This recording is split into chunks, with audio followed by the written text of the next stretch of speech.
আজ আমরা actual enzyme topics এর মধ্যে ডিসকাশনে আসছি, যেখানে লাস্ট ভিডিওতে আমরা ডিসকাস করেছিলাম কি যে না কেমিক্যাল রিয়াকশনের ক্ষেত্রে ক্যাটালিস্ট মেজর রোল প্লে করে থাকে। তাহলে আমাদের হিউম্যান বডিতে বা আমাদের লিভিং অর্গানিজমের বডিতে যে সমস্ত কেমিক্যাল রিয়াকশন গুলো কমপ্লিট হয় সেই সমস্ত কেমিক্যাল রিয়াকশন গুলোকে আমরা কি বলে থাকি না, আমরা জেনারেলি বলে থাকি বায়োকেমিক্যাল রিয়াকশন। আর যেহেতু আমরা এটাকে বায়োকেমিক্যাল রিয়াকশন বলছি, তাই এই বায়োকেমিক্যাল রিয়াকশনের ক্ষেত্রে যে ক্যাটালিস্ট হয় সেই ক্যাটালিস্টকে আমরা বলে থাকি বায়ো ক্যাটালিস্ট। কি বলা এটাকে? Bio catalyst. আর এই বায়ো ক্যাটালিস্ট হিসেবে আমাদের লিভিং অর্গানিজমের বডিতে মেইনলি আমরা দেখতে পাই এনজাইমস কে। এক্সাম্পল কি আমাদের? এনজাইমস। ওকে, তাহলে এনজাইম কি জিনিস আমরা অ্যাকচুয়ালি দেখতে পেলাম। এনজাইম হচ্ছে এক প্রকার বায়ো ক্যাটালিস্ট। কথা হচ্ছে এই এনজাইম কথার অর্থ কি, এনজাইম কথাটার নামটা কিভাবে এসছে, কে এই নামটা দিয়েছে সেটাকে যদি আমরা দেখি, তাহলে এনজাইমস কথাটা এসছে এন একটা ওয়ার্ড আর জাইম একটা ওয়ার্ড, তাহলে দুটো ওয়ার্ড থেকে এসছে এন অ্যান্ড জাইম। এন মিনস হচ্ছে ইন আর জাইম মিনস হচ্ছে ইস্ট। এই নাম কেন হয়েছে, ইন ইস্ট কেন বলা হচ্ছে? বিকজ ফার্স্ট যে এনজাইম আমরা ডিসকভার করেছিলাম সেই এনজাইমটা হচ্ছে জাইমেজ এনজাইম। আর এই জাইমেজ এনজাইম যেটা কি হচ্ছে ইস্টের বডিতে পাওয়া যায়, ইস্টের বডিতে পাওয়া যায়। তো এটাকে সর্বপ্রথম সায়েন্টিস্টরা আইসোলেট করলেন।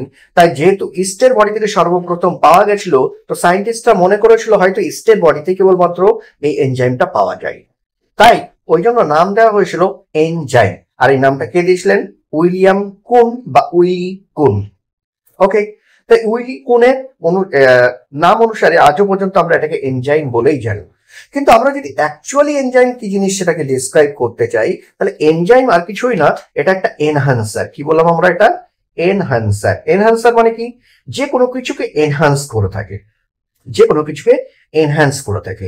তাহলে এনহ্যান্স করা মানে কি? কোনো কিছুকে ইনক্রিজ করা, কোনো কিছুকে স্টিমুলেট করা, তাই না? কোনো কিছুকে বাড়িয়ে দেওয়া, তাহলে এনহ্যান্সার। তো এরকম কাজ কে করে থাকে? যে কোনো কেমিক্যাল রিয়াকশনের ক্ষেত্রে এই কাজটা করে থাকে ক্যাটালিস্ট।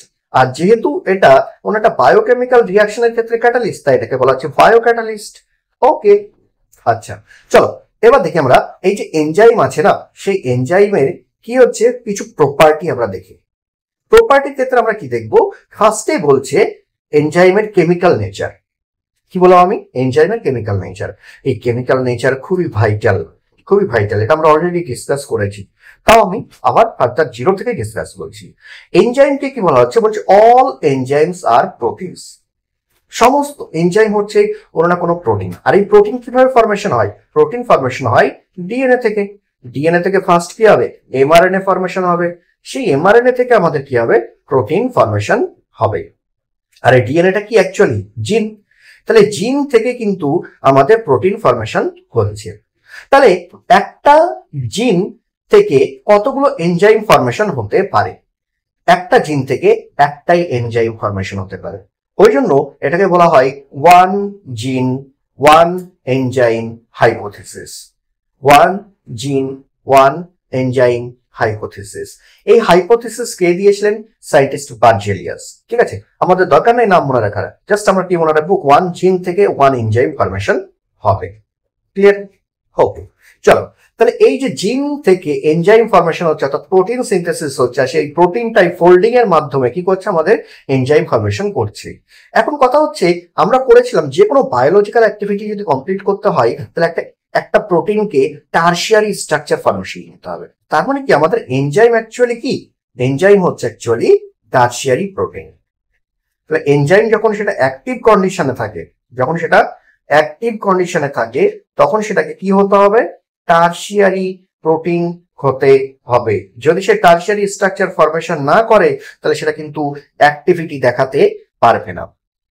এখন কথা হচ্ছে অন্যান্য যে প্রোটিন গুলো আছে তাদের মতো কি তাহলে এনজাইমেরও primary structure, secondary structure, tertiary structure পাবো? অ্যান্সার হচ্ছে ইয়েস, আমরা পাবো। তাহলে এনি প্রোটিনের মতো, অন্যান্য প্রোটিনের মতো এর প্রাইমারি স্ট্রাকচারও আছে, এর সেকেন্ডারি স্ট্রাকচারও আছে, টারশিয়ারি স্ট্রাকচারও আছে। যেখানে প্রাইমারি স্ট্রাকচারে আমরা কি দেখতে পাই? না, সিকোয়েন্স অফ অ্যামিনো অ্যাসিড। কোন কোন অ্যামিনো অ্যাসিড দিয়ে তৈরি ওই প্রোটিন, ওই এনজাইমটা, সেটাকে আমরা জানতে পারি। সেকেন্ডারি স্ট্রাকচারে কি হচ্ছে অ্যাক্টিভ হয় না, কিন্তু ফোল্ডিং দেখা যায়। আর আমি বলেছিলাম ফোল্ডিং এর জন্য মেনলি রেসপন্সিবল কি চ্যাপেরন প্রোটিন, তাই না? তাহলে চ্যাপেরন প্রোটিনের সাহায্যে এটা ফোল্ডিং হচ্ছে এবং ফোল্ডিং হয়ে টারশিয়ারি স্ট্রাকচার ফরমেশন হচ্ছে। যখন ও টারশিয়ারি স্ট্রাকচার ফরমেশন করছে তখন ওই প্রোটিন চেনের যে ব্যাকবোন, সেই ব্যাকবোন গুলো ফোল্ডিং হওয়ার সময় সেখানে কিছু ক্রিস ক্রস ফরমেশন করে। আর এই ক্রিস ক্রস ফরমেশনের সময় সেখানে কি হচ্ছে কিছু ক্রেভিসেস ফরমেশন করে, মানে কি এই একে অপরের সঙ্গে পেঁচিয়ে যাচ্ছে না, এই পেঁচিয়ে যাওয়ার সময় কিছু ফোল্ডিং এরকম আমরা দেখতে পাই। এই যে ক্রেভিসেস গুলো বা পকেটস গুলো ফরমেশন হচ্ছে, এই পকেটস গুলোকে বলা হয় অ্যাক্টিভ সাইট। কি বলা হয় এটাকে? Active site. তাই বলছে an active site of an enzyme is a crevice or pocket into which the substrate fits. তাহলে অ্যাক্টিভ সাইট কি? এমন একটা সাইট যেখানে কি হচ্ছে সাবস্ট্রেট এসে বাইন্ড হবে এনজাইমের সঙ্গে। তাহলে এনজাইমের মধ্যে অ্যাক্টিভ সাইট থাকবে। অ্যাক্টিভ সাইট একটাও থাকতে পারে, আবার একের বেশিও থাকতে পারে। বোঝা গেছে কিনা?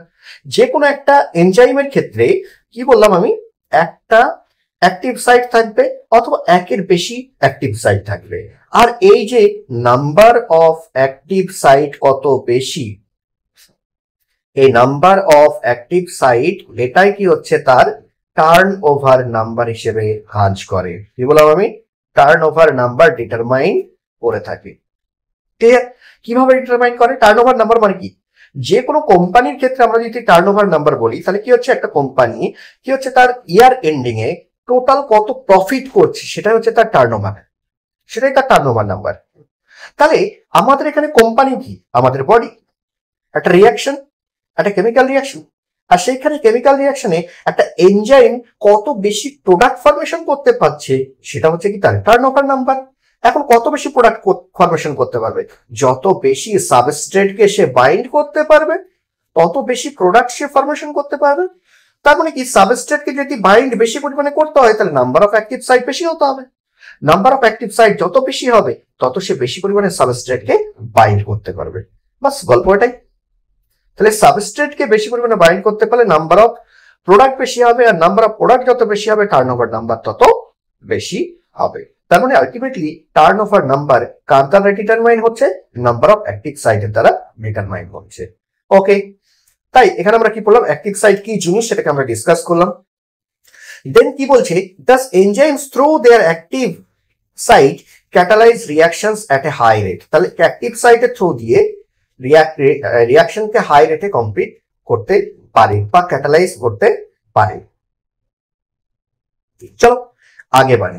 আগে কি হচ্ছে, এনজাইম ক্যাটালিস্ট এক ধরনের, অন্যান্য যে ইনঅর্গানিক ক্যাটালিস্ট গুলো আছে তার সঙ্গে এর ডিফারেন্স কোথায়? ডিফারেন্স একটা মেজর ডিফারেন্স তো অনেক আছে, তার মধ্যে একটা মেজর ডিফারেন্স হচ্ছে টেম্পারেচার। কেন? ইনঅর্গানিক ক্যাটালিস্ট গুলো হাই টেম্পারেচারে এফিসিয়েন্টলি কাজ করে, হাই টেম্পারেচার এন্ড হাই প্রেসারে এফিসিয়েন্টলি কাজ করে। মানে টেম্পারেচার যত বেশি করবো, টেম্পারেচার যত বেশি, প্রেসার যত বেশি দেবো, তত কি হচ্ছে ইনঅর্গানিক ক্যাটালিস্ট গুলো এফিসিয়েন্সি বাড়বে। কিন্তু এনজাইমের ক্ষেত্রে হাই টেম্পারেচারে এর অ্যাক্টিভিটি ড্যামেজ হয়ে যায়, এনজাইম ড্যামেজ হয়ে যায়। কি হয়? অ্যাবভ 40 ডিগ্রি সেন্টিগ্রেড কোনো এনজাইম আর অ্যাক্টিভ থাকে না। তার মানে আমরা একটা জিনিস বুঝতে পারছি, এনজাইম লো টেম্পারেচারে কাজ করে। ইয়েস, তাহলে এটা হচ্ছে তার 3 নম্বর প্রপার্টি। তাহলে 1 নম্বর প্রপার্টি কি? Chemical nature of enzyme. আর কেমিক্যাল নেচারের ক্ষেত্রে আমরা কি দেখলাম, সমস্ত এনজাইম হচ্ছে proteinaceous enzyme except one, that is called ribozyme. এই যে রাইবোজাইম আছে, সেই রাইবোজাইম হচ্ছে কি নন প্রোটিনেসিয়াস এনজাইম। কি বললাম এটা আমি? নন প্রোটিনেসিয়াস এনজাইম মানে কি? যেখানে কি হচ্ছে প্রোটিন কিন্তু নেই, এর মধ্যে কিন্তু প্রোটিন নেই। তাহলে এখানে আছে কি অ্যাকচুয়ালি কেমিক্যাল নেচার কি? রাইবোজাইম হচ্ছে এক ধরনের নিউক্লিক অ্যাসিড। আর এটা কি ধরনের নিউক্লিক অ্যাসিড? এটা হচ্ছে আরআরএনএ।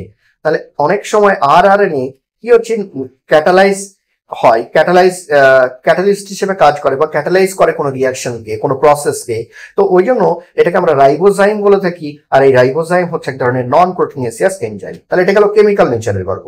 দ্বিতীয় গল্প আমরা যেটা করলাম সেটা হচ্ছে কি, এনজাইমের মধ্যে এক বা একাধিক অ্যাক্টিভ সাইট থাকবে। আর অ্যাক্টিভ সাইট কখন থাকবে? যখন সে টারশিয়ারি স্ট্রাকচার ফরমেশন করবে, যখন সে ফোল্ডেড হবে ইটসেলফ এবং সেখানে ক্রিস ক্রস ফরমেশন করবে, এই ক্রিস ক্রস ফরমেশনের সময় সেখানে কিছু অ্যাক্টিভ সাইট ফরমেশন হয়ে যায়, কিছু ক্রেভিসেস বা কিছু পকেটস ফরমেশন হয়ে যায়, যেগুলোতে কি এসে সাবস্ট্রেট এসে বাইন্ড হবে।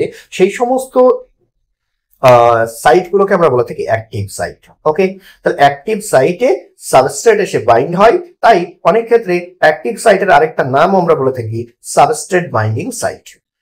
ওকে, 3 নম্বর ফ্যাক্টর হিসেবে, 3 নম্বর প্রপার্টি হিসেবে আমরা কি দেখতে পাচ্ছি না, এনজাইম যেগুলো আছে সেগুলো কি হচ্ছে ক্যাটালিস্ট হলেও এগুলো লো টেম্পারেচারে কাজ করে, হাই টেম্পারেচারে ড্যামেজ হয়ে যায়। এটা হাই টেম্পারেচারে ড্যামেজ হয়ে যায়, জেনারেলি 40 ডিগ্রি সেন্টিগ্রেডের বেশি টেম্পারেচার হলে সেটা ড্যামেজ হয়ে যায়। হ্যাঁ, কিছু এক্সেপশন আছে, যে সমস্ত অর্গানিজম গুলো থার্মোফিলিক অর্গানিজম হয়। থার্মোফিলিক অর্গানিজম মানে যারা হাই টেম্পারেচারে বেঁচে থাকে, ঠিক আছে, তাদেরকে বলা হয় থার্মোফিলিক অর্গানিজম। এই যে থার্মোফিলিক অর্গানিজম তারা কি হচ্ছে জেনারেলি হট ভেন্ট বা সালফার স্প্রিং, মানে যেগুলোকে আমরা বাংলায় উষ্ণ প্রস্রবণ বলে জানি, সেই সমস্ত উষ্ণ প্রস্রবণ এর মতো জায়গাগুলোতে এরা কি হচ্ছে বসবাস করতে পারে। তো তাদের ক্ষেত্রে যদি এনজাইম লো টেম্পারেচারে কাজ করে, তাহলে ওই হাই টেম্পারেচারে তো বাঁচবেই না। কেন, এনজাইম যদি কাজ না করে তাহলে মেটাবলিক রিয়াকশন হবে না, আর মেটাবলিক রিয়াকশন যদি না পায় তাহলে একটা লিভিং অর্গানিজম বাঁচতেই পারবে না, লিভিংই থাকবে না। ওই জন্য তাদের ক্ষেত্রে এনজাইম হাই টেম্পারেচারে কাজ করতে সক্ষম, তাই সেক্ষেত্রে বলা হচ্ছে up to 80 degree to 90 degree centigrade টেম্পারেচারে এই সমস্ত এনজাইম গুলো কাজ করতে পারে। ওকে, এর মধ্যে একটা এক্সাম্পল আমরা জানি, যেটা আমরা পিসিআর প্রসেসে পড়ে থাকি, তাই না, পিসিআর পলিমারেজ চেইন রিয়াকশন। তো সেক্ষেত্রে কি হচ্ছে ট্যাগ পলিমারেজ বলে একটা এনজাইম আমাদের কাছে থাকে, যে ট্যাগ পলিমারেজ এনজাইমকে আমরা ইউজ করে থাকি পিসিআর প্রসেসে। এটা কিন্তু এক ধরনের এই থার্মোফিলিক অর্গানিজম থেকে আইসোলেট করা হয়, যার নাম কি থার্মাস অ্যাকুয়াটিকাস, তাই না, থার্মাস অ্যাকুয়াটিকাস। তাই এই যে শর্ট ফর্ম ট্যাগ, ওটাকে বলা হয় ট্যাগ পলিমারেজ। ওকে, তো সেটা কি হচ্ছে 80 টু 90 ডিগ্রি সেন্টিগ্রেড টেম্পারেচারে কাজ করে, অর্থাৎ থার্মাল স্টেবিলিটি প্রেজেন্ট আছে। তাই বলছে thermal stability is thus an important quality of such enzymes isolated from thermophilic organism। তাহলে থার্মোফিলিক অর্গানিজম থেকে যে সমস্ত এনজাইম গুলোকে আমরা আইসোলেট করতে পারছি তাদের ক্ষেত্রে থার্মাল স্টেবিলিটি হচ্ছে একটা ইম্পর্টেন্ট কোয়ালিটি। ওকে, বোঝাতে পেরেছি নিশ্চয়ই। চলো, তাহলে আমরা দেখলাম যে এনজাইমের 3টে মেন প্রপার্টি এখানে আমরা ডিসকাস করলাম। ফার্স্ট হচ্ছে কেমিক্যাল নেচার, সেকেন্ড হচ্ছে অ্যাক্টিভ সাইট প্রেজেন্ট থাকবে, সেটা একটা বা একের বেশি থাকতে পারে, আর থার্ড আমরা দেখলাম টেম্পারেচার লো টেম্পারেচারে কাজ করবে, হাই টেম্পারেচারে ড্যামেজ হয়ে যাবে। ঠিক আছে, কিন্তু এখানে আমাদের একটা পয়েন্ট মনে রাখা দরকার, সেটা হচ্ছে কি জেনারেলি এনজাইম হচ্ছে সাবস্ট্রেট স্পেসিফিক। এনজাইম কি বললাম আমি, সাবস্ট্রেট স্পেসিফিক।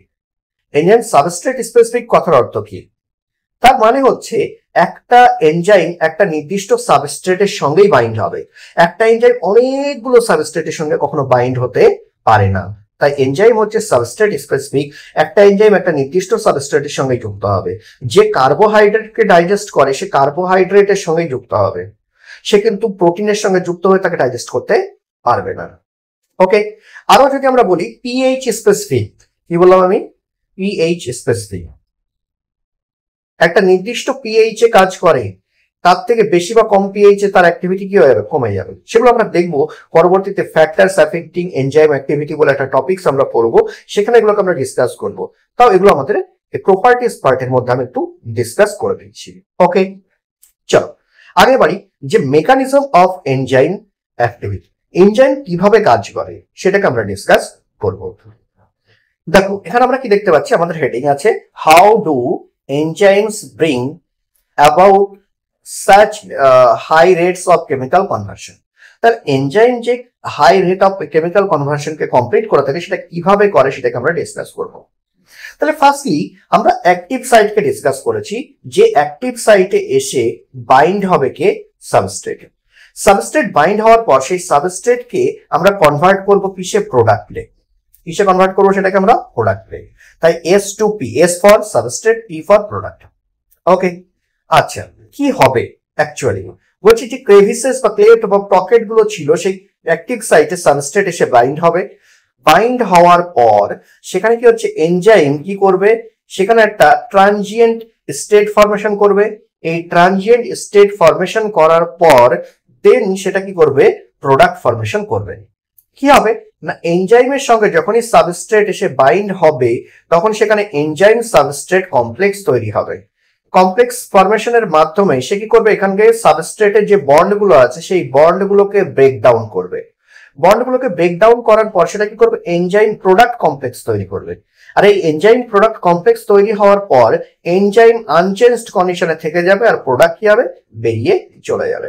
তাহলে এনজাইম সাবস্ট্রেটের সঙ্গে বাইন্ড হলো অ্যাক্টিভ সাইটে, অ্যাক্টিভ সাইটে সাবস্ট্রেট বাইন্ড হওয়ার পর সেইখানে একটা স্ট্রং বন্ড ফরমেশন করলো, একটা কিছু কেমিক্যাল চেঞ্জ করলো।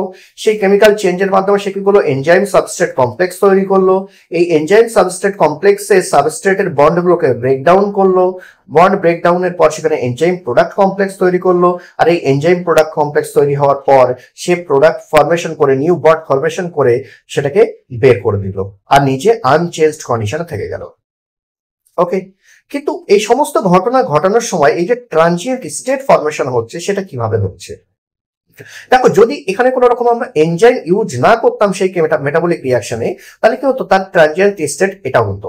তার মানে সাবস্ট্রেটের যে পোটেনশিয়াল এনার্জি, সেই পোটেনশিয়াল এনার্জির থেকে অনেক বেশি এনার্জি আমাকে প্রোভাইড করতে হতো। আর এত পরিমাণ এনার্জি প্রোভাইড করতে গিয়ে রেট অফ রিয়াকশন কি হবে, স্লো হয়ে যাবে।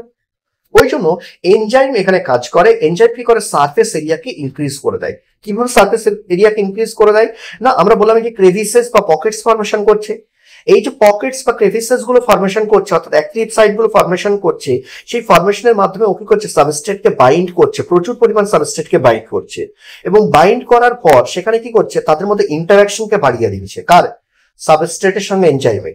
বেড়ে গেলে পারে সেখানে কি হবে, অটোমেটিক্যালি অ্যাক্টিভেশন এনার্জি কমে যাবে এবং অ্যাক্টিভেশন এনার্জি কমে যাওয়ার কারণে কি হবে, রিয়াকশন ফাস্টার হয়ে যাবে। ওকে, তাই এখানে আমরা দেখতে পেলাম এনজাইম অ্যাকচুয়ালি কিভাবে কাজ করছে না, এনজাইম কি করছে, যে অ্যাক্টিভেশন এনার্জি প্রয়োজন হয় যে কোনো রিয়াকশনকে স্টার্ট করার জন্য, সে অ্যাক্টিভেশন এনার্জিকে কমিয়ে দিচ্ছে বা ট্রানজিশন স্টেটকে ছোট করে দিচ্ছে, লোয়ার করে দিচ্ছে, যার কারণে সাপ্লাই এনার্জি সাপ্লাই কম করতে হচ্ছে, ফলে রিয়াকশনটা স্পন্টেনিয়াসলি এবং ইজিলি কমপ্লিট হচ্ছে। ওকে, চলো, nature of enzyme action, enzyme কিভাবে কাজ করছে তার আবার ডিসকাশন করেছে। আমি যেটাকে ডিসকাস করলাম, ফার্স্টে এনজাইম সাবস্ট্রেটের সঙ্গে বাইন্ড হবে, এনজাইম সাবস্ট্রেট কমপ্লেক্স তৈরি হবে, সেখান থেকে এনজাইম প্রোডাক্ট কমপ্লেক্স তৈরি হবে, তারপরে এনজাইম আর প্রোডাক্ট ডিসোসিয়েট হয়ে যাবে। এই সমস্ত স্টেপ গুলো হচ্ছে কি ইউনিডাইরেকশনাল, শুধু একটা স্টেপ ছাড়া, সেটা হচ্ছে ফার্স্ট স্টেপ, যেখানে কি হচ্ছে এনজাইম আর সাবস্ট্রেট বাইন্ড হয়ে এনজাইম সাবস্ট্রেট কমপ্লেক্স তৈরি হচ্ছে। কারণ এই স্টেপে যদি সে স্টেবিলিটি না পায়, এনজাইম সাবস্ট্রেট কমপ্লেক্সকে স্টেবিলিটি প্রোভাইড না করতে পারে, তাহলে এটা কি হয়, ফার্দার রিটার্ন করে এনজাইম আর সাবস্ট্রেটে ব্রেকডাউন হয়ে যাবে। তার মানে এনজাইম থেকে সাবস্ট্রেট আলাদা হয়ে যাবে। ওকে, চলো কি হয় দেখি আমরা। এখানে কি বলেছে, স্টেপ গুলোকে পরপর বলেছে। নাম্বার 1 স্টেপে কি বলেছে, substrate binds to active site of the enzyme fitting into the active site. তাহলে অ্যাক্টিভ সাইটের মধ্যে ফিট হবে কে, সাবস্ট্রেট, এনজাইমের অ্যাক্টিভ সাইটের মধ্যে। দ্বিতীয় স্টেপে কি, দ্বিতীয় স্টেপে হচ্ছে binding of substrate induces the enzyme, এনজাইমকে ইনডিউস করবে টু অল্টার ইটস শেপ, এনজাইমের শেপকে চেঞ্জ করার জন্য, এবং শেপকে চেঞ্জ করে সে মোর টাইটলি বাউন্ডেড হবে। কথা বোঝা গেছে কিনা? তাহলে এনজাইম কি বললাম আমি, সাবস্ট্রেট এর সঙ্গে যুক্ত হলো। কিভাবে, সাবস্ট্রেট এসে এনজাইমের অ্যাক্টিভ সাইটে যুক্ত হলো। যুক্ত হওয়ার পর সেখানে কি হচ্ছে, তারা দুজন টাইটলি বাউন্ডেড হলো, এক্সট্রা বন্ড ফরমেশন করলো, বন্ড ফরমেশনের সাবস্ট্রেটকে টাইটলি বাইন্ড করে নিল, আর এটাকে বলছি এনজাইম সাবস্ট্রেট কমপ্লেক্স। যখনই হলো, তারপরে কি বলছে, active site of enzyme now in close proximity to of the substrate breaks the chemical bonds of the substrate, সাবস্ট্রেটের কেমিক্যাল বন্ডকে এবার ব্রেকডাউন করা শুরু করে দিয়েছে। এবং যখনই সাবস্ট্রেটের কেমিক্যাল বন্ডকে ব্রেকডাউন করতে শুরু করেছে, তখন সেখানে কি হচ্ছে, এনজাইম প্রোডাক্ট কমপ্লেক্স ফরমেশন হতে শুরু করে দিয়েছে। এই যে এনজাইম প্রোডাক্ট কমপ্লেক্স ফরমেশন হলো, সে এনজাইম সাবস্ট্রেট প্রোডাক্ট থেকে প্রোডাক্ট রিলিজ হয়ে যাবে, এনজাইম আইসোলেট হয়ে যাবে, ফাইনালি কি হচ্ছে, রিয়াকশন কমপ্লিট হয়ে যাবে।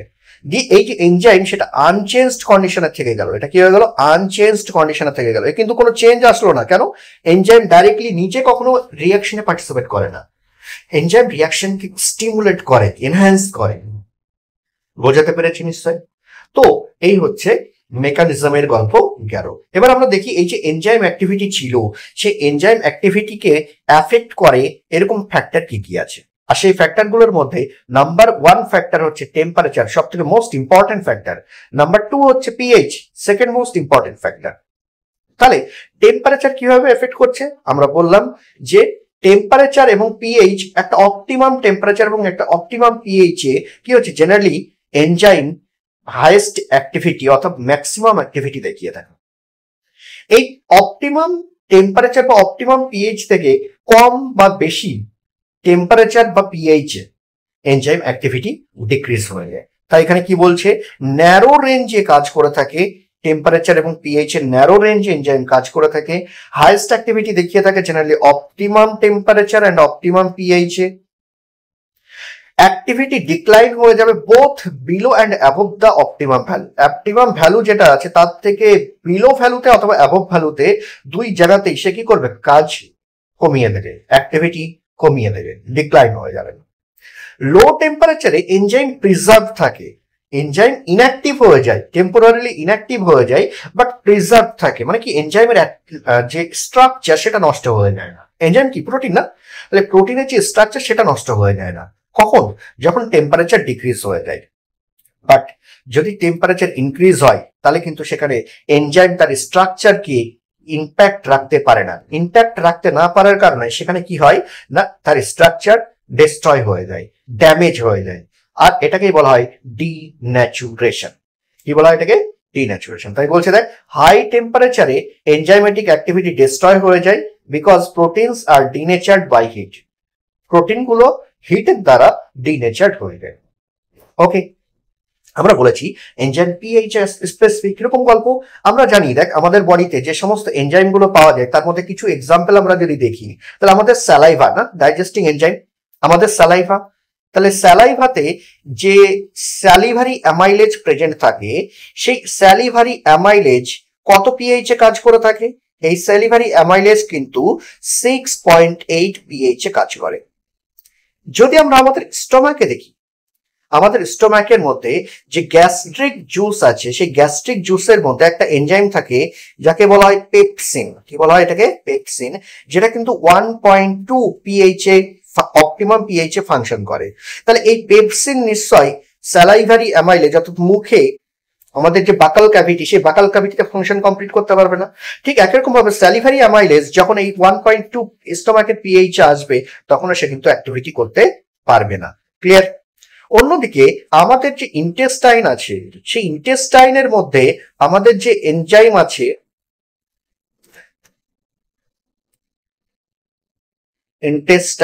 ইন্টেস্টাইনের মধ্যে যে এনজাইম থাকে সেটাকে আমরা বলে থাকি ট্রিপসিন। কি বলা হয়?